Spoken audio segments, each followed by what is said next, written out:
Salam sejahtera di dalam Tuhan. Apa kabar saudara-saudara yang kekasih? Semoga semua berada dalam keadaan baik dan sehat.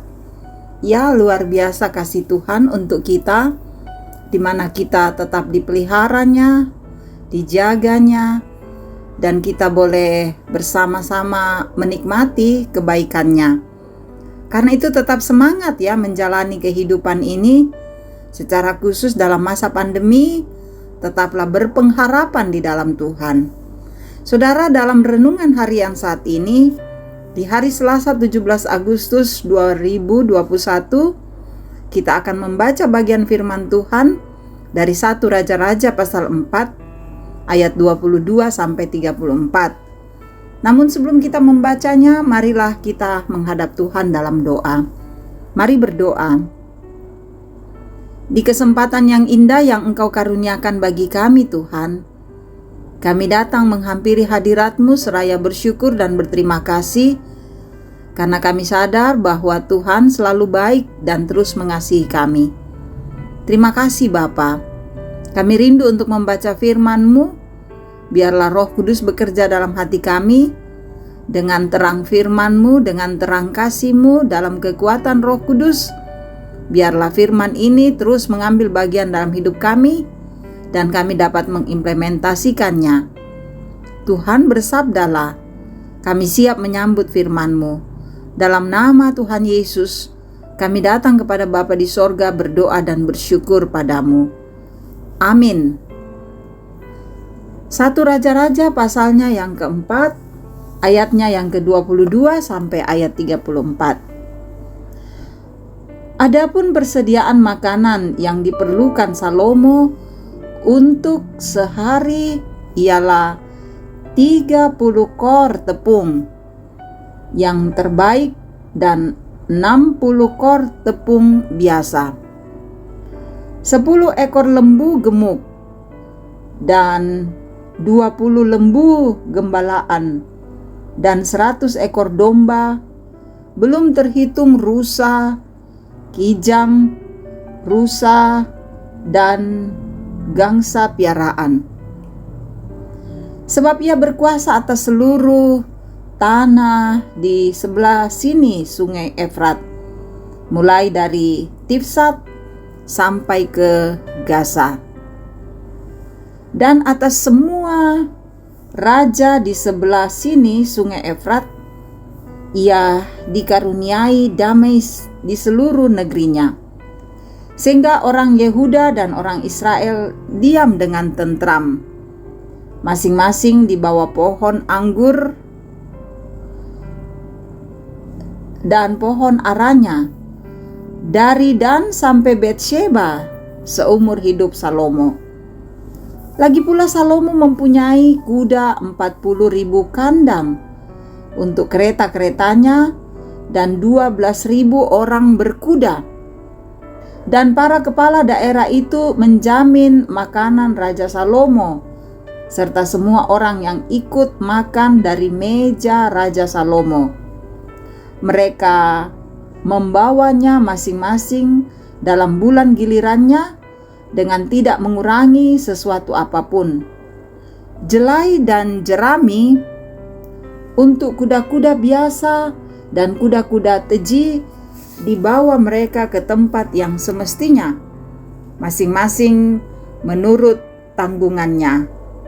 Dan Allah memberikan kepada Salomo hikmat dan pengertian yang amat besar, serta akal yang luas seperti dataran pasir di tepi laut, sehingga hikmat Salomo melebihi hikmat segala Bani Timur dan melebihi segala hikmat orang Mesir. Ia lebih bijaksana daripada semua orang, daripada Etan, orang Esarhi, dan daripada Heman, Kalkol, dan Darda, anak-anak Mahol. Sebab itu ia mendapat nama di antara segala bangsa sekelilingnya. Ia mengubah 3.000 amsal, dan nyanyiannya ada 1.005.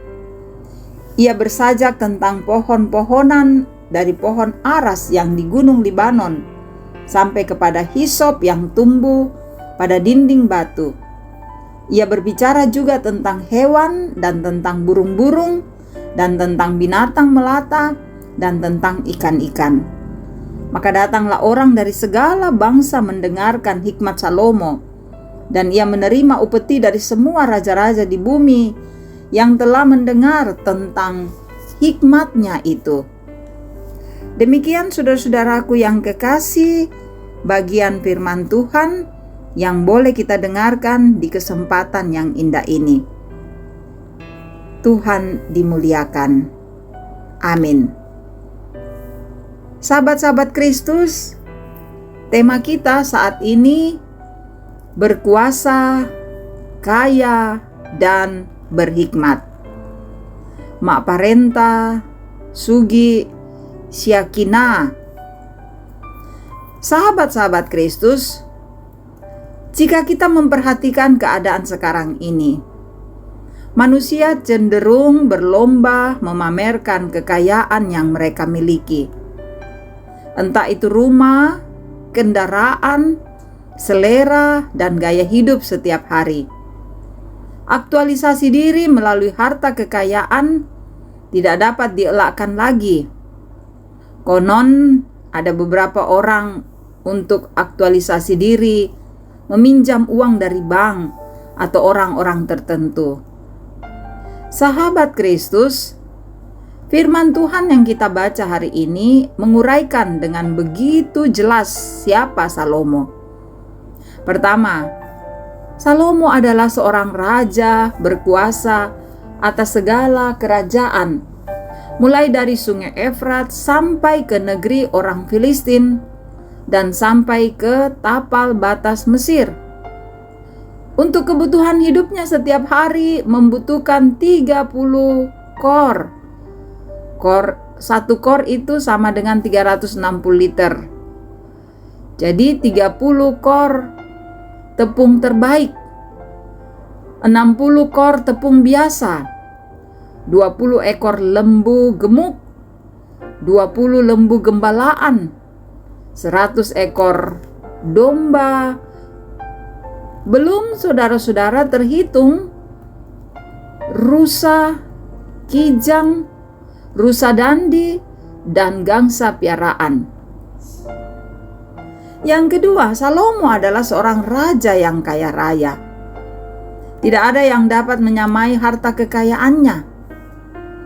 Yang ketiga, Salomo adalah seorang raja yang penuh dengan hikmat. Hikmat dari Tuhan. Salomo lebih bijaksana dari semua orang dari bangsa manapun. Sehingga dari hikmat itu ia mengubah 3.000 amsal dan 1.005 nyanyian yang disukai oleh semua orang. Betapa luar biasanya Salomo dengan talenta yang ada.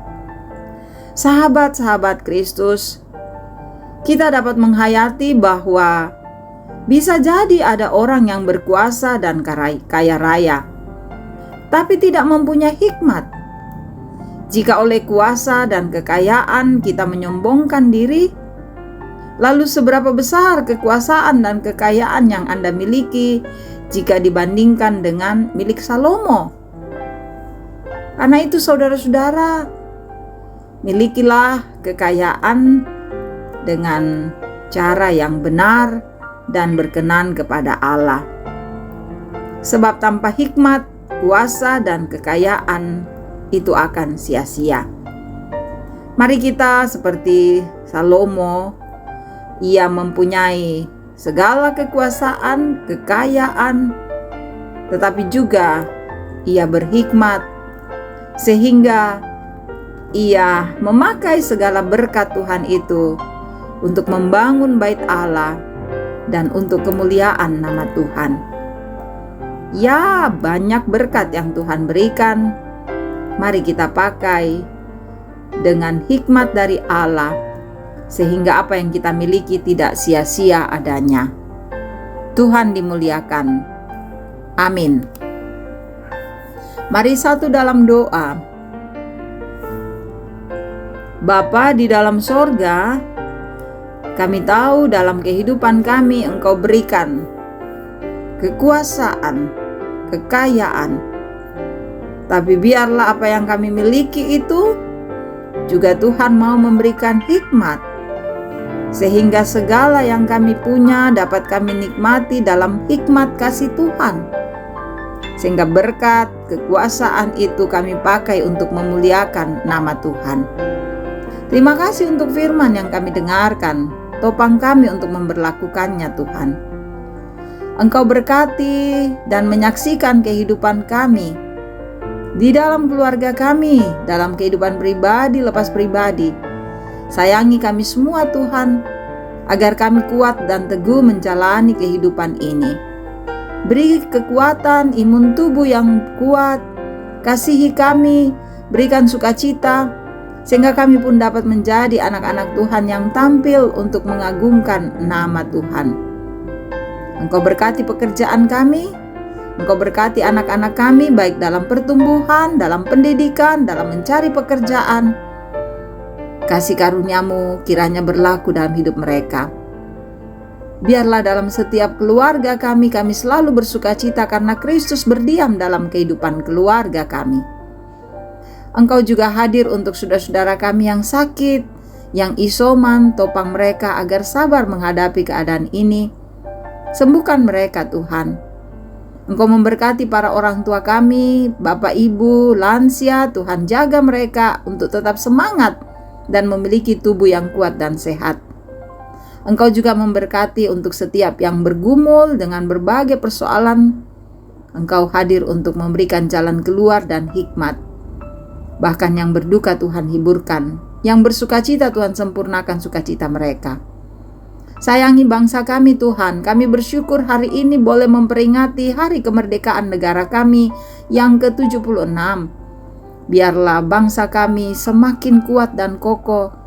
Pulihkanlah bangsa kami dengan keadaan yang kami rasakan ini. Dan juga berkati pemimpin kami untuk memerintah dengan bijaksana. Berkati menjadi pemimpin yang baik untuk kami hormati. Dan kalaupun masih ada yang bertindak lalai, Tuhan juga sadarkan mereka untuk datang pada Tuhan dan melayani orang banyak masyarakat dengan penuh kasih. Terima kasih untuk kemerdekaan ini. Kami mau hidup dan mengisi kemerdekaan ini untuk kemuliaan nama Tuhan. Bimbing dan sertai kami, ampuni dosa kami. Kami berdoa hanya di dalam nama Yesus, Tuhan dan Juru Selamat kami. Amin. Terima kasih saudara-saudara boleh mendengarkan renungan harian ini. Semoga firman Tuhan ini menjadi pelita dan suluh dalam kehidupan kita. Saudara tetap semangat menghadapi kehidupan ini, dan saudara teruslah setia kepada Kristus. Juga saya mau mengucapkan selamat hari ulang tahun untuk negara tercinta kita, Republik Indonesia. Merdeka! Merdeka! Tuhan memberkati.